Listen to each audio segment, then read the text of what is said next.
मला लागोपाठ 2 वेळेला न्यूमोनिया झाला. त्यातल्या 1 वेळेला न्यूमोनियाचं बद्दल इन्फेक्शन होतं. त्यामुळे ते तर एकदम डेंजरसच होतं. म्हणजे मी वर हात लावून मला असं म्हणायला लागतं. तर त्या याच्यातनं उठल्यानंतर वरच्याला कफ होणं आणि प्रत्येक वेळेला ऍडमिट करावं लागणं हे फार चालू होतं. म्हणजे त्यावेळेला अगदी मी वैतागून गेले होते. त्या काळात सविताची पहिली गाठ पडली.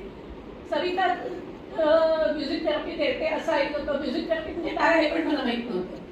तर सविताला पण विचारलं तर म्हणलं मलाच तुझी ट्रीटमेंट घ्यायची गरज आहे. तर मग नंतर आमचं झालं हे म्हणजे तिने हे फॉलोअप घेतला पहिल्यांदा माझी हिस्ट्री घेतली आणि तिने ट्रीटमेंट दिली मला. मी त्याप्रमाणे काय झालं म्हणजे सुरुवातीला ओम म्हणता येत नव्हता किंवा जो आपला बीजमंत्र असतो तर तो नीट म्हणता येत नव्हता. मी मला स्वतःलाच आठवत होतं हे आपल्याला म्हणता येत नाही पण नाही करायचंय आपल्याला. आणखी ज्या वेळेला मला सुरुवातीला बीजमंत्राचा उच्चार हा 31 ते 35 वेळेला व्हायचा सुरुवातीला. तो नंतर 15 दिवसांनी 21-22 वरती आला. म्हणजे मला स्वतःला याच्यात त्याला आपण योग्य मार्गावर आहोत.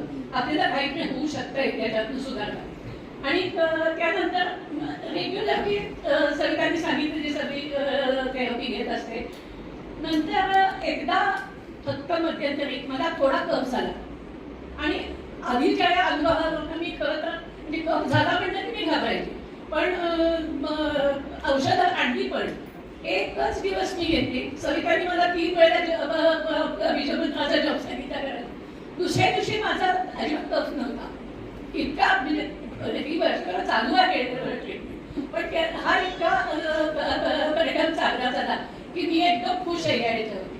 आणि दुसरं म्हणजे मी स्विमर आहे. म्हणजे माझं स्विमिंगमध्ये थंड पडत होता या होण्याने तर ते आता मी रेग्युलर करू शकते. मी पुष्कळ वर्ष स्विमिंग करते.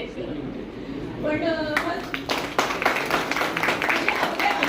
दुसरं मला गाणं मुंडमुंडता येत नव्हतं. म्हणजे मी पूर्वी गाणं शिकत होते पण मला आता हल्ली मुंडमुंडता सुद्धा यायचं नाही. तिला मी म्हणत होतं मला अजिबात येत नाही गं. एवढी नाही तुम्ही शिकणार आहे गाणं. अहो मी शिकवीन तुम्हाला. आणि खरंच शिकायला सुरुवात केली आहे. त्याच्या आपले 4-5 महिने झाले आता. ज्या गोष्टी आमच्या मिस झालेल्या होत्या त्या सगळ्या हे झाल्या. मला खूप चांगला उपयोग झाला.